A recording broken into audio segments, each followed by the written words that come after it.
자, 고백하며 축복하는 시간을 갖겠습니다. 자, 옆에 계신 제들과 1대1로 둘씩 자, 이렇게 한 사람씩 서로 짝꿍을 맺었으면 좋겠습니다. 둘. 짝꿍이 없는데? 예. 여기는 홀로인데? 여긴 5명이고, 둘, 넷, 6명, 둘, 넷. 자, 그럼 자신의 가슴팍에라도 손을 대고, 예. 아니, 짝꿍인 사람 짝꿍한테 하십시오. 예. 얌체니까 자기밖에 모르는 사람이 옆에 사람한테. 하나님은 우리한테 축복할 수 있는 특권을 주셨습니다. 시작. 심지어 나를 힘들게 하고 핍박하는 사람한테까지 축복하라 하셨습니다. 시작. 심지어 나를 힘들게 하고 핍박하는 사람한테까지 축복하라 하셨습니다. 이 축복의 권세를 가지고 여기 쳐다보지 말고 이거 꺼버리세요 이거. 자, 이 축복의 권세를 가지고 무엇보다 맡김받은 자녀를 축복합시다. 영적인 자녀도 축복합시다. 믿음의 형제 자매도 축복합시다. 자, 축복하는 겁니다. 시작. 여호와는 너에게 복을 주시고 너를 지키시기 원하며 여호와는 그의 얼굴을 너에게 비추사 은혜 베푸시기 원하며 여호와는 그 얼굴을 너에게로 향하여 드사 너에게 평강 주기 원하노라. 아멘. 여러분의 축복이 그 사람한테 이루어지기를 축원합니다. 예, 하여튼 많이 축복하시기를. 예. 지난주 이런 말씀 나눴습니다. 우리한테는 축복의 특권이 있다. 심지어 못된 놈까지도 축복하라 했고, 남의 집 들어가서도 복을 빌라고 했고, 평안을 빌라고 했다. 그 복이 받을만 하면 그 사람께 되고 안 받을만 하면 내게 된다. 뭐 그런 말씀, 예수님의 말씀으로 소개했습니다.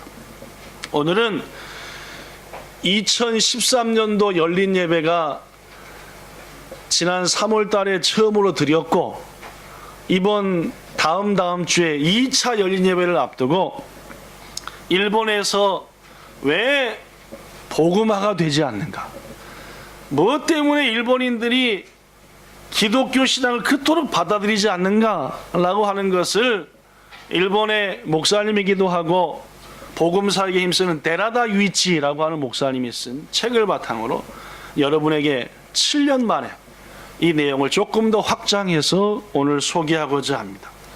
오늘은 여러분과 우리 모두에게 조금은 특별한 메시지가 되지 않을까 생각하고, 아마 6년인가 7년 전에 이와 비슷한 말씀을 들은 분들은 다시 한번 그때를 기억하면서 이 땅의 영혼들을 이해할 수 있는 기회가 되리라라고 생각합니다.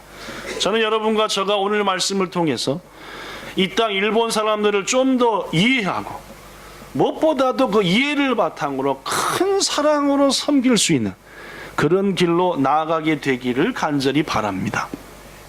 지금 작년에 조사에 의하면은 일본 전체 사는 사람의 인구가 얼마인지 혹시 아십니까? 1억 2,700만 60만 정도에서 70만 왔다 갔다 1억 2,760 정도 되는 걸로 제가 TV를 통해서 보았습니다.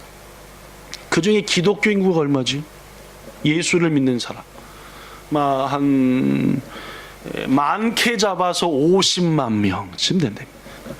1억 2,760만 중에 끝털이 60만도 못 채우는 50만, 퍼센테이지로 하면은 0.4%쯤 됩니다.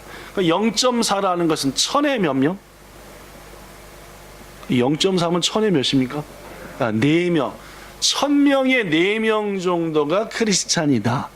더구나 제가 아까 얘기한 테라다 유이치 목사님의 말은 1000의 4시라도 뜨거운 신앙을 가지면 이 땅을 변화시킬 텐데, 그 4조차도 믿음 자체가 너무너무 미미하다라고 말합니다. 다른 선진국들에 비교해 볼 때 너무나도 적은 기독교 인구의 퍼센테이지입니다. 일본은 세계 기독교 선교사를 통해서 볼 때도 가장 복음을 전하기 힘든 나라로 알려지고 있습니다. 그래서 저도 신학교 1학년 때 선교학 교수님한테 강의를 들을 때, 그때만 해도 뭐 일본 선교에 관심도 없던 때니까, 신학교 1학년 때 그 선교학 교수님이 일본 얘기를 할 때, 일본은 선교사들에게는 무덤과 같은 곳이다. 나까나까 열매가 안 맺혀지고 너무 답답한 곳이 일본이다 라고 할 정도로 일본은 참으로 복음화가 어려운 나라인 것이 사실입니다. 그러나 아무리 이 땅 일본이 복음화가 어렵다 하더라도 여러분과 우리 본향교회에 맡김받은 가장 큰 사명은 이 땅의 영혼에게 예수님을 전하고 그들이 예수님을 받아들이게 하는 것인 줄로 믿습니다. 그 일을 감당해야 된다는 말이에요. 그래서 저는 오늘 여러분들에게 왜 이 땅의 사람들은 세계 여러 나라들과 비교해서도 그토록 예수님을 안 받아들이는가, 못 받아들이는가. 아까 소개한 데라다 유이치 목사님은 몇 가지 이유를 그의 책에서 제시합니다. 상당히 일리 있는 말이어서 여러분에게 소개합니다. 첫째, 일본 사람들은 왜 복음을 좀처럼 못 받아들일까요? 그것은 일본에 있었던 기독교 역사가 원인 중에 하나다라고 말합니다. 종교개혁이 몇 년도에 일어났죠? 네, 1517년입니다. 1517년 10월 31일. 한번 읊어보죠. 다음에 물어보면 대답하게. 시작. 10월 마지막 날 있잖아요, 그죠? 그 이용이가 불렀잖아. 지금도 기억하고. 모르는가? 있습니다.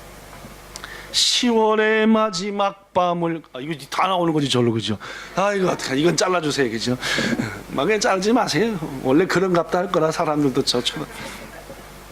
여하튼 그 10월의 마지막 날 1517년이 마르틴 루터가 종교개혁을 일으킨 날입니다. 왜 우리들의 교회는 성경으로부터 이렇게 멀리 떨어져 왔냐? 성경으로 돌아가 하나님의 말씀에 합당한 신앙을 하자. 이게 종교개혁입니다. 그렇죠? 그래서 도저히 지금의 가톨릭 교회에서는 성경 중심의 신앙생활이 안 되니까 이제 우리 새롭게 하나님의 말씀 중심으로 신앙생활 하자 해서 세워진 교회가 프로테스탄트 교회입니다. 이른바 개혁교회. 우리들이 그렇습니다. 우리들이. 이게 언제 일어났다고요? 네, 1517년 맨날 며칠? 10월 마지막 날에 일어났습니다. 이렇게 해서 프로테스탄트 교회가 칼빈, 루터, 쭝글리, 낙스 중심으로 막 성장하고 있을 때 캐톨릭 교회 내부에도 이러면 안 된다 하는 정신을 차린 무리들이 있었습니다. 나가서 성경 중심의 교회를 세우자 한 무리들이 프로테스탄트 교회가 되었고, 나가지는 말고 이 속에서 이걸 확 개혁하자, 바꾸자, 이런 그룹이 생겼는데 그 대표적인 그룹이 예수회라고 하는 제수잇이라고 하는 그룹이었습니다. 예수회. 시작.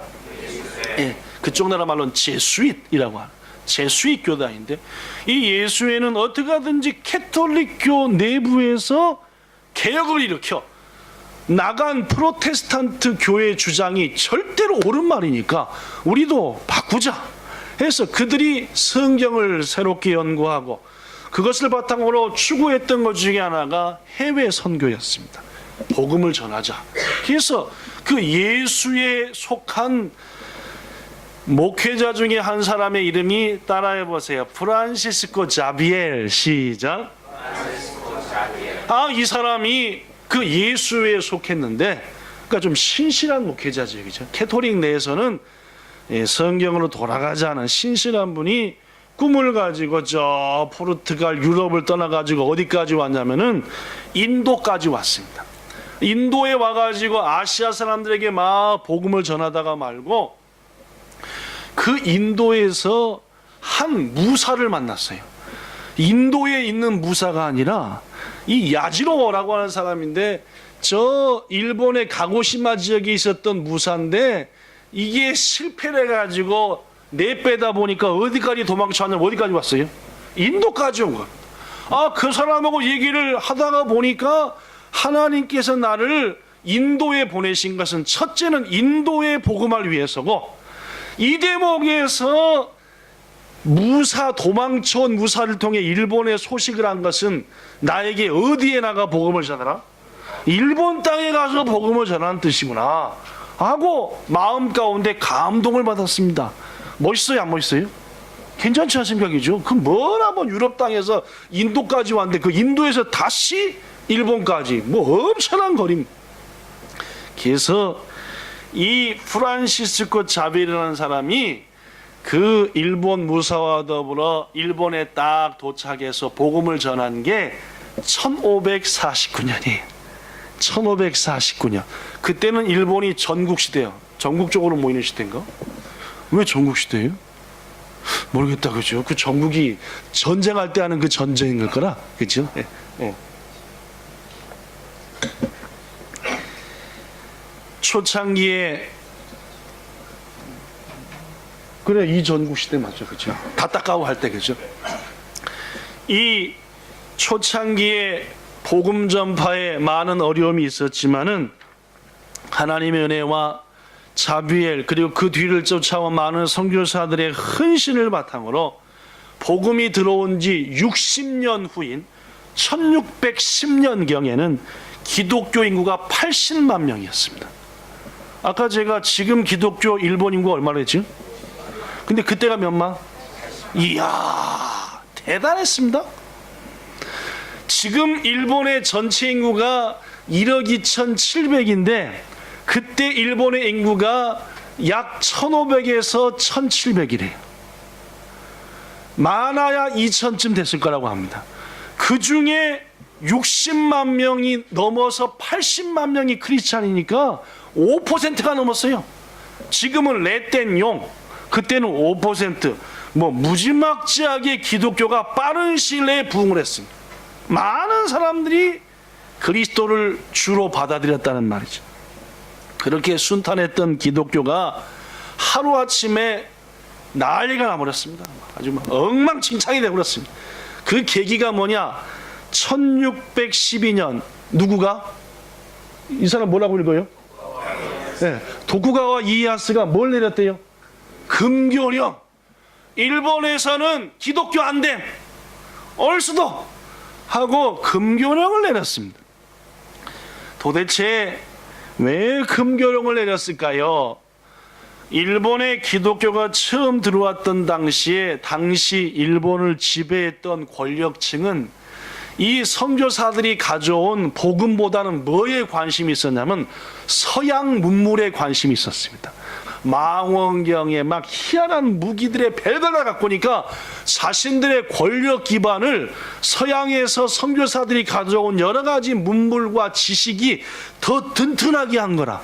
그러니까 초창기 권력가들이 일본에 오는 기독교를 자신들의 목적 때문에 받아들였고, 머리들이 허락하니까 서민들은 믿음으로 나간 거예요.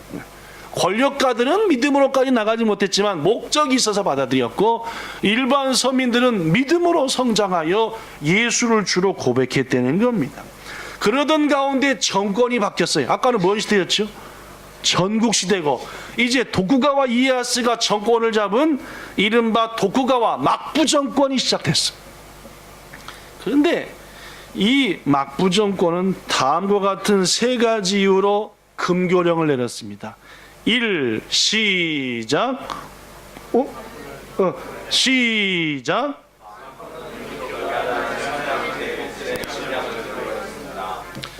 막부 시대 전에는 권력가들이 자신들의 정치적인 힘의 기반으로 서양 문물을 이용해 먹었는데, 막부 정권에 접어들면서 두려웠던 게 저것들이 선교사로 몇 명 오는 거야 그렇지만 아예 군인이 와가지고 문 열어라 하면은 우리 도쿠가와 정권 막 시작된 정권이 어떻게 되겠냐.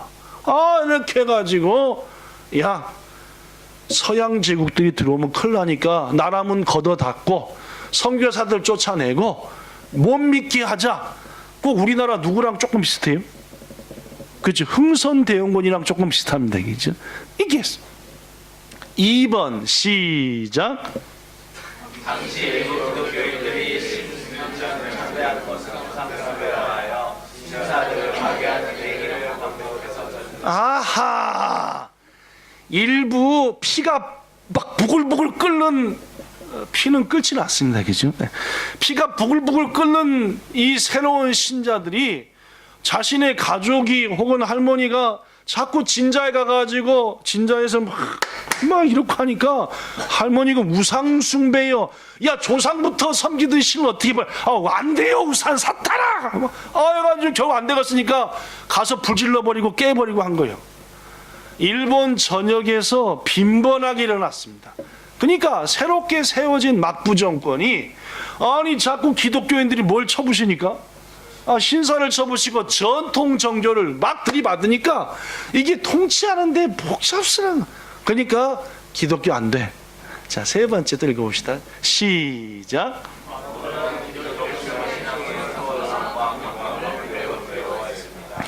당시 막부는 정권의 기반, 국가 권력의 기반을 여기다 뒀습니다. 여기라고 하는 건 뭐냐면은 유교적인 규범인데, 집에서 자식이 부모를 공경하는 것은 곧 하늘을 공경하는 것과 같고, 신하가 군주를 받들어 충성하며 섬기는 것은 그가 하늘을 섬기는 것과 똑같다. 뭐 이렇게 한 거예요. 그래서 당시의 막부 정권은 정권의 권력의 기반을 부모한테 효도하고 나라에 충성하는 것이 하늘에 충성하고 헌신하는 것이다. 이렇게 했는데 기독교 신앙을 보니까 부모를 공경해도 되지만 누구 안에서 공경해야 되고? 이 뒤에답을 하세요. 누구 안에서? 하나님 안에서 공경해야 되고, 나라를 위해서도 기도해야 되지만은 무엇보다 나라도 주님 안에서 바로 서야 된다. 그러니까 기독교 신앙을 보니까 아무리 봐도 가정, 나라 중심이 아니라 누구 중심이다? 하나님 중심이다. 요런 신앙을 가진 것들이 점점 늘어나니까 권력의 기반이 흔들리는 거라. 더구나 그때도 소개했다시피 일본 막부의 지도자들 가운데도 이미 기독교 신앙을 받아들여 가지고 막부에서 주장하는 것과 반대되는 생각을 가진 사람이 있었던 거라. 이래 갖고는 순식간에 새롭게 세워진 막부 정권이 무너지겠다라고 생각해서 기독교를 더 이상 퍼지지도 못하고 믿지도 못하게 했다. 당시의 대표적인 학자인 아라이 하쿠세키, 이름이 참 좋습니다. 이 사람. 아라이 하쿠세키라는 사람은 이런 말을 했어요. 자, 뭐라고 얘기했는지 시작.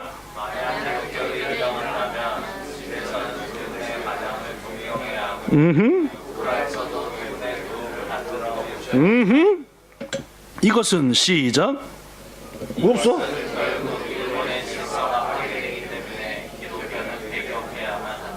그 주장을 했습니다. 그러니까 기독교를 내쫓다가는 집에도 하나님 모실라, 아버님 모실라, 나라에서도 권력자 모실라, 여기 모실라, 이건 뭐 말도 안 된다. 우리는 쇼군이면 충분하다, 오토사마면 충분하다, 거기에 왜 하나님까지 껴서 복잡하게 만드냐. 이게 하쿠세키의 주장이었어. 결국 막부는 세계 역사상 유례가 없는 엄청난 기독교인들을 향한 핍박을 시작했습니다. 여러분이 잘 아는 1637년 큐슈의 시마바라에서는 3만 7천 명으로 구성된 기독교인 군사들이 막부 군사와 1년 넘어 싸웠습니다. 이유는 딱 한 가지였습니다. 우리는 뭘 버릴 수 없다? 하나님을 버릴 수 없다. 어떻게 됐더니 결국은 다 죽었습니다. 3만 7천 명 싹 죽었습니다. 더구나 그 일을 계기로 이 시마바라 지역에 있는 모든 기독교인들을 색출해가지고 그 3년간 시마바라에서 죽인당한 크리스찬이 16만 명이래요. 3년 동안 16만 명 죽인 예는 로마에서도 없었던 일입니다. 무지막지하게 기독교인들을 색출해서 죽였어요. 그 일을 계기로 그때로부터 10년 동안 일본에서 믿음을 지키다가 순교한 사람이 아까 16만 포함해서 30만 명입니다. 30만 명이 예수님을 믿다가 죽었습니다. 놀라운 핍박을 받았습니다. 더구나 막부는 놀래버렸습니다. 야, 기독교가 들어온 지 6, 70년인데 이렇게 번졌다는 말이냐? 요것들을 아예 그냥 밟아서 있는 대로 죽여불지 않으면은 이 나라가 어떻게 될지 모르겠다 해가지고 이 30만을 죽인 것으로 끝나지 않고 매년 기독교인들을 색출해내는 작업을 했대요. 그 첫 번째 제도가 여러분의 소개했던 시작 테라오김. 테라는 뭔 테라요? 절테라, 잘테라인가 그죠? 절테라입니다. 이건 뭐냐면은 외국인을 포함해서 일본에서 사는 모든 사람들은 나자마자 곧바로 진자에다가 이름을 등록해야 된다. 그래서 그 진자로부터 뭔 증을 받아야 되냐면은 요 사람은 기독교인이 아님, 일본말로 기리시단, 우리는 예수쟁이, 한국말로는 그죠? 일본에서 기리시단, 요것은 기리시단이 아님 하는 증명을 받아야만이 이사도 하고 여행도 하고 결혼도 했대요. 그러니까 당시에 일본인들은 자신의 의지와 상관없이 무조건 진자에 소속된 진자의 신자가 되어버리고 말았다라는 말. 이것을 도쿠가와 정권이 멸망할 때까지 약 260년간 계속했다고 합니다. 그러니까 얼마나 당시 신앙 입장에서 어려웠겠습니까? 그렇죠? 두 번째, 여러분이 더 잘 아는 시작 후미입니다. 후미 뭐예요? 밟아본다는 말입니다. 뭘 밟아요? 그림을 밟죠. 이는 매년 한 차례씩 예수님의 그림이나 예수님의 조각을 각 마을마다 마당에다가 다 쌓아놓고 거기다가 침을 택택 뱉으면서 밟고 지나가게 하는 거예요. 근데 밟고 지나가게 하는데 눈에 눈물이 좀 맺힌다든지 약간 손끝이 바들바들 떨리면 그것은 뭐 믿는 사람이요? 이 도대체 에어컨 키세요. 아마 더워서 지금 대답 못하나. 반팔 입은 사람은 좀 추우니까 또 성가대원들은 더울 거고 목도 아픈데 대답을 하세요. 예수님의 얼굴하고 조각한테 침 뱉고 지나가는데 손이 바들 떨렸다. 그러면 딱 볼 때 막부 정권의 그 사람들이 볼 때 그건 누구요? 뭐 하는 놈이요? 그럼 어떻게 했겠어요? 바로 죽였죠. 이게 이른바 후미에라고 하는 죄. 막부 정권은 이 후미에를 약 300년 가까이 매년 마을마다 지속했다고 하니까 얼마나 지독하게 기독교인들을 색출 작업을 했는지 모릅니다. 여러분에게 그때도 소개했지만 엔도 슈샤쿠라고 하는 사람이 있어요. 소설가인데 이 사람이 쓴 책 중에 최고 유명한 게 침묵입니다. 침묵. 입 다문다. 침묵. 한국말로도 번역됐고 세계 여러 나라 말로 번역된 책입니다. 꼭 읽어보시기 바랍니다. 저한테는 지금 없어요. 침묵이라는 책이 없는데. 이 책에는 당시의 후미에 대한 상황이라든지 기독교를 핍박을 어떻게 했는지에 대한 내용이 자세히 소설로 써진, 물론 소설이지만은 일본 역사를 바탕으로 한. 그래서 제가 오늘 말씀을 준비하면서 엊그저께도 후미에에 대해서 좀 검색을 했더니 제가 한국의 자양동 출신 아닙니까? 제 동네가. 근데 자양동에 성당이 하나 있는데 그 성당의 신부님이 후미에를 바탕으로 연극을 하셨더만 혼자 한 15분짜리 재밌게 봤어요. 재밌게 봤는데 여러분도 혹시 관심 있으면은 후미에라고 검색하시면 저기 서울 자양동에 그 어느 신부님이 혼자 나와서 막 하는 그 후미에, 그러니까 이게 뭐지? 잘못 얘기했다. 후미에 말고 엔도 슈사쿠의 침묵이라고 검색이 됩니다. 엔도 슈사쿠 침묵을 검색하면은 그 동영상이 한 10몇 분짜리가 나옵니다. 이해할 수 있습니다. 일본에 대해서. 세 번째 제도가 시작 곤인구미. 이렇게 읽는 것도 버벅거리세요, 그죠? 곤인구미.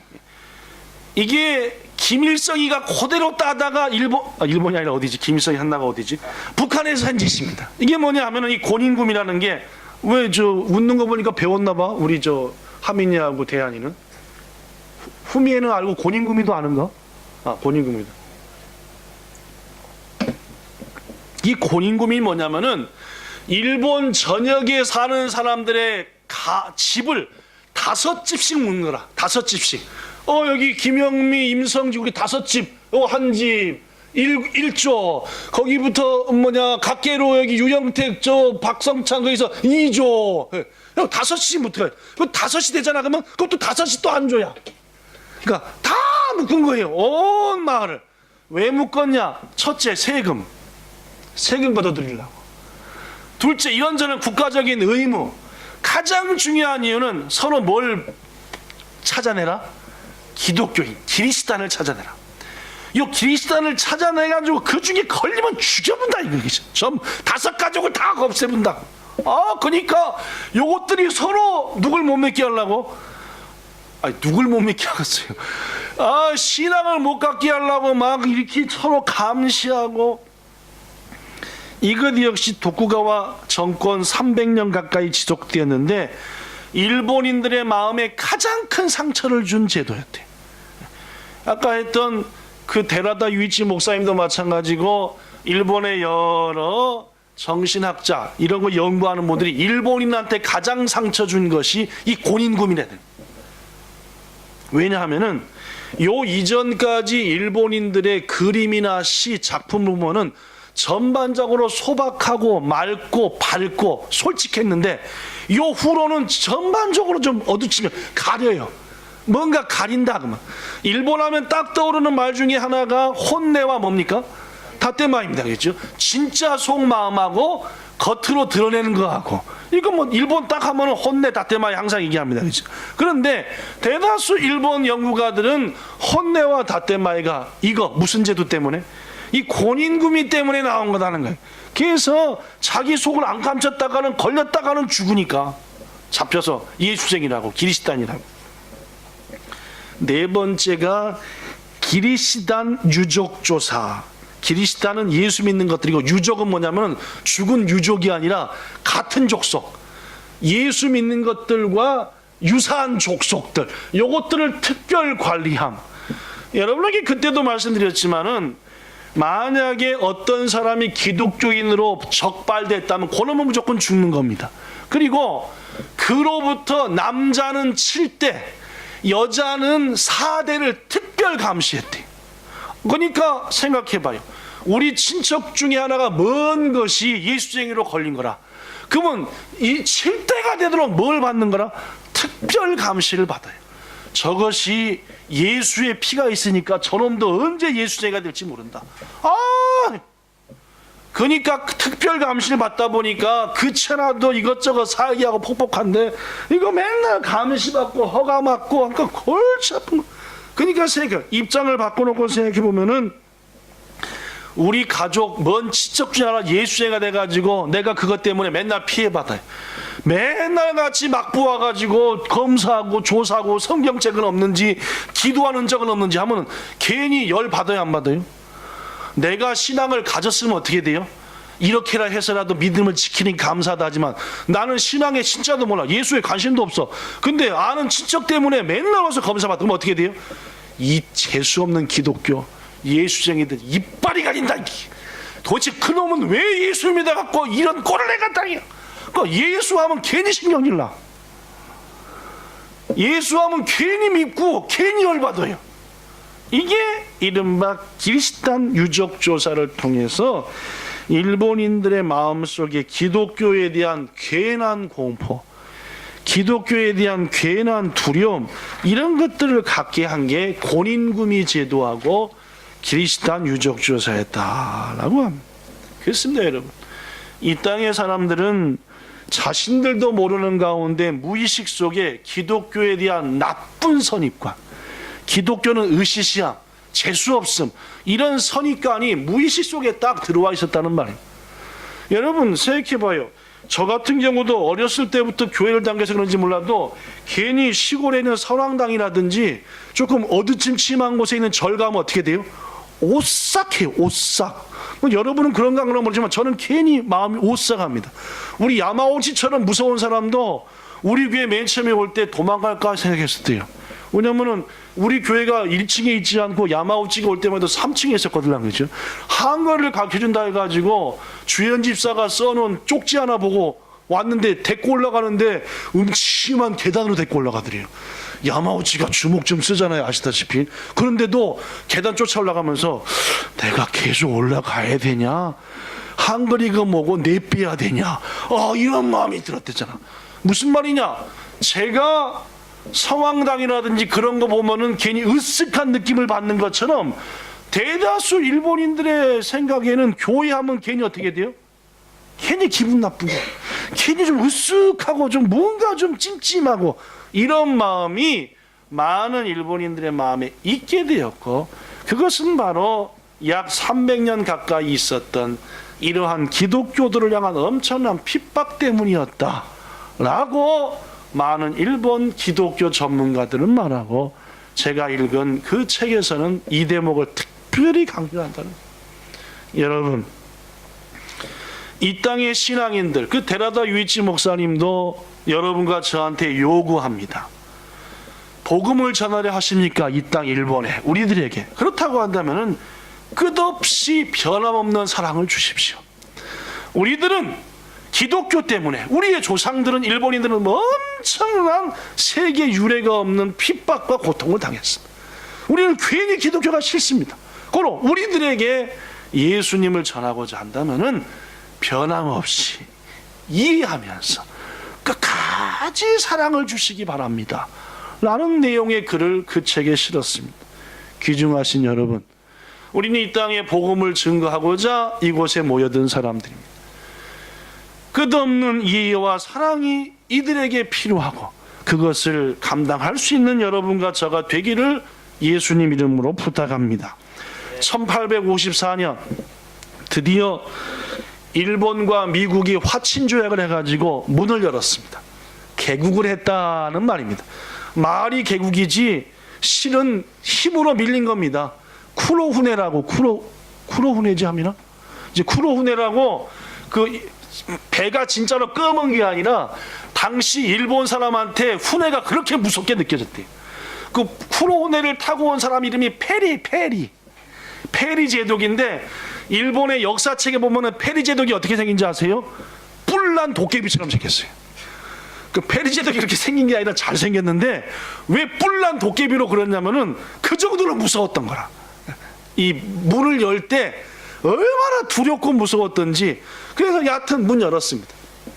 문을 연 바람에 일본서 살게 된 외국인들을 대상으로 예배드릴 교회가 자그마치 약 300년 만에 저 나가사키, 큐슈의 나가사키의 오우라라고 하는 곳에 교회가 세워졌습니다. 물론 이것은 일본인들을 위한 교회는 아니었고, 일본에서 새롭게 살게 된, 문 열었으니까 외국인들을 위한 교회였는데, 이 교회가 헌당 예배를 드리는 것을 저 먼 발치에서 간절한 마음으로 쳐다보는 한 10여 명의 일본인들이 있었습니다. 그로부터 2달 후 그 10여 명의 일본인들이 후다다닥다닥 예배당에 들어온 거라. 알고 보니까 이 사람들은 그 엄청난 박해 속에서도, 고닌구미의, 후미의, 기리시단의 벨거 속에서도 기적적으로 믿음을 이어온 신앙인들이었대. 그러나 개국은 했지만은 종교의 자유가 없었기 때문에 당시 정권은 이 10여 명을 전부 다 목을 잘라 죽였대. 순교당하고 말았습니다. 참으로 긴 세월이었지만은 믿음을 지키게 한, 그리고 순교자의 반열에 참여하게 한 하나님의 은혜는 참으로 놀랍다. 죽는 것은 안타까운 일이지만은 이런 역사가 있었다. 여러분, 이제 일본의 복음화의 문은 열려졌습니다. 그러나 이 땅의 사람들에게 기독교에 대한 두려움, 기독교에 대한 어떤 정치적인 아픔, 이것은 깊이 남았어요. 이것뿐만이 아닙니다.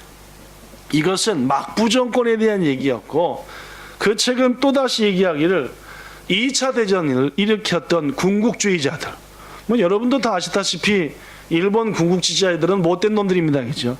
일본의 대다수 사람들은 착하고 참 선량한데 군국주의자들이 그들을 막 독려해가지고 막 뒤로 묻혀갖고 우리 한국 사람을 끌어다가 강제로 군인시킨 것처럼 일본 사람도 끌어다 강제로 군인시켜서 막 보냈어요, 그죠? 뭐 그랬었습니다. 근데 그 일에 가장 앞장서기 한 게 어딘지 압니까? 기독교였어요. 기독교는 250~60년간 막부 정권에서 온갖 고난을 다 당해놓고 이제 종교의 자유를 야또 얻었나 했더니 이번에는 군국주의자들이 가장 앞장서서 신사를 참배하고 종교적으로 정신적으로 천황을 받들게 만든 게 2차 대전 당시의 기독교였어요. 그러니까 일본 기독교는 여기서 터지고 저기서 터지고 여기서 상처받고 저기서 상처받고, 그러니까 교회하면 벨론 거라. 일본 사람들이 예수를 영접하지 않는 또 다른 이유는 그들이 가진 종교관이다 라고 테라다 유이치 목사는 얘기합니다. 무슨 말이냐? 일본 사람들의 종교관은 대부분 이렇답니다. 자, 한 번 더 읽어볼까요? 크게 했으니까 보세요. 천천히 시작. 상당히 피곤해 하시는 거 같겠죠? 네, 별로 종교가 안 필요하다. 자, 종교가 없어도 시작.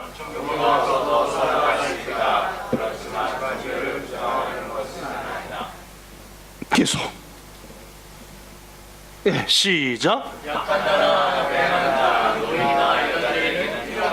뭐가 필요하죠? 종교가. 계속 시작.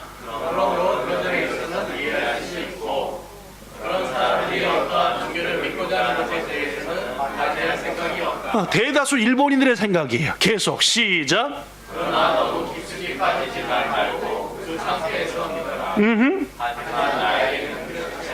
대다수 일본인들은 설문조사에 의하면 종교란 약한 자나 실패자가 찾는 피난처, 고로 강한 자나 실패하지 않은 자는 내 힘으로 내가 믿고 살아가는데 뭐 이게 일본인들의 종교관입니다. 더구나 이분들이 가진 죄관입니다. 죄관. 우리 기독교는 성경 말씀을 바탕으로 모든 인간은 다 죄인이다 라고 말합니다. 그러나 일본인들에게 있어서 죄관은 사회적인 윤리와 도덕 속에서 찾는다라고 합니다. 특히 일본에서는 윤리와 도덕과 사회적 교회를 굉장히 중시합니다. 그래서 어떤 사람이 항상 시간을 안 지킨다, 그러면 그거는 뭐예요? 죄인보다 더 못된 놈이라. 걔랑은 뭘 안 해요? 나까나까 상대도 안 하고 사업도 해요, 안 해요? 막 할 일이 없다. 어떤 사람한테 뭘 빌려주면은 다시 돌아오는 얘가 별로 없다. 그럼 어떻게 해요? 그 사람하고 아무것도 안 합니다. 즉 일본인들은 죄에 대한 개념을 공동체 속에서 룰을 얼마나 잘 지키는가 안 지키는가, 고로 룰을 안 지키는 것은 죄인이고 못된 놈이요, 룰을 잘 지키면 어떻게 해요? 훌륭한 니혼진이다. 이런 개념이 일본 사람한테 있대. 두 번째, 일본이 어려서부터 어린아이들한테 가르쳐주는 게 가르치는 거 하나가 뭐냐면, 뭘 해도 좋은데 뭘 하지 말라? 남한테 피해주는 일은 하지 말라. 이게 일본인들이 가지고 있는 도덕적인 가장 기본 개념 중에 하나라고 합니다. 그래서 집단 속에서 자신의 위치를 찾는 일본인 입장에서 그 집단과의 관계가 가장 중요해요. 제가 몇 번 얘기했지만 일본 엄마들이 학교 가가지고 호코사카이 처음으로 하면은 가장 먼저 하는 말이 뭔지 압니까? 우리 애가 빨리 뭘 만들었으면 좋겠다? 나까마, 친구를 빨리 만들어서 그 나까마 속에 들어가길 바란다는 거예요. 호코사카이 초등학교 1학년 때 처음 딱 하는 거, 유치원이 처음 하는, 부모들 엄마들 한 10명 20명 모이면은 한 80%는 그 얘기예요. 우리 애가 빨리 나까마를 만들어서 공동체에 소속했으면 좋겠다, 그런 얘기. 그 정도로 일본은 공동체, 단체 속에서의 나, 가장 중요한 것은 룰을 지켜라. 그리고 네 마음대로 하되 그 공동체에 피해 주는 일을 하지 말라. 역으로 피해를 준다, 역으로 공동체 룰을 안 지킨다, 그러면 나쁜 놈이요. 그놈은 일본 사회에서 없어질 놈이다. 반대로 룰과 피해를 안 주고 잘 사는 사람은 훌륭한 사람이에요. 죄인 아니에요. 그런데 거기다 대놓고 성경은 모두 다 죄인이야 해서 당신은 죄인입니다. 예수 믿어야 천국 갑니다 하면 따진대요. 내가 왜 죄인이냐고. 사회적인 룰을 다 지키고 남한테 피해 안 주고 사는데 내가 왜 죄인입니까? 라는 것. 성경은 분명히 말합니다. 한 사람으로 말미암아 죄가 세상에 왔음에 그 사람으로 말미암아 모든 사람이 죄인 되었다라고. 의인은 없나니 하나도 없다. 그러나 이 땅의 사람들은 무엇보다도 자신들이 가진 윤리 도덕의 개념을 바탕으로 자신들이 죄인인 것을 인정하지 않는다는 말입니다. 그러다 보니까 나까나까 죄를 위해서 죽으신 예수를 받아들이지 못한다. 말씀 시간이 많이 가서 마치겠습니다. 물론 이 땅의 영혼들이 그리스도를 받아들이지 못하는 이유는 소개한 것들 외에도 여러 가지 원인이 있을 것입니다. 그 모든, 즉 일본의 역사 속에서의 당한 말할 수 없는 핍박과 고통, 교회를 통한 여러 가지 어려움들, 죄관, 여러 가지 생각들, 일본 복음화의 큰 장벽들인 것은 분명합니다. 그러나 분명한 사실은 이 땅의 영혼들을 하나님께서는 사랑하신다는 것입니다. 마치 니느웨 백성들을 하나님이 그토록 사랑하셨던 것처럼 이 땅의 영혼도 귀중히 여기십니다. 그러므로 2013년도 2차 열린 예배를 앞두고 준비하는 여러분과 저는 기독교로 인해 인류 역사상 가장 긴 세월 동안 처참한 핍박을 받았던 이 땅 백성들의 상처와 피, 고통을 기억하며 예수님이 주시는 커다란 사랑으로 이 땅 영혼들을 사랑하며 또 섬길 수 있는 그러한 여러분과 저가 되기를 바랍니다. 그리하여 이 땅의 영혼들을 하나님께로 인도하는 그 가장 귀중한 사명, 이 땅의 영혼들이 기독교로 인했던 상처를 여러분과 저가 가진 예수님의 사랑으로 치유받아 구원받는 역사가 이번 열린 예배를 통해서 앞으로 지속적으로 일어나게 되기를 예수님 이름으로 축원합니다. 기도하겠습니다. 주님, 다음 주에 있을 금년도 열린 예배 2차를 앞두고 오늘은 특별한 말씀을 약 6, 7년 만에 나눴습니다. 이 땅의 영혼들이 얼마나 기독교에 대한 어려운 마음을 가지고 있는지 우리는 한 이 땅의 목회자를 통해서 마음 깊이 새겨봅니다. 주여, 사실 어렵습니다. 좀처럼 받아들이지 않습니다. 어떨 때 볼 때는 화도 나고 뺀질거리는 것 같습니다. 그러나 이들 나름대로 어려움이 있고 상처가 있기에 구주 예수를 받아들이지 못하오니 이들의 안타까운 마음을 이제 주께서 위로하시고 우리를 예수님의 사랑의 사자로 삼으사 저들을 뜨겁게 사랑하며 섬김으로 비로소 완전한 치움받아 하나님 앞에 영광 돌리며 기쁨을 찾는 예수님 안에서 영원한 생명을 얻는 이 땅의 사람들 되도록 도와주시옵소서. 2차 열린 예배가 2주 앞으로 다가왔습니다. 이 마음을 가지고 기도하며 준비하고자 하오니 큰 역사 이루어 주시옵소서. 예수님 이름으로 기도드리옵나이다. 아멘.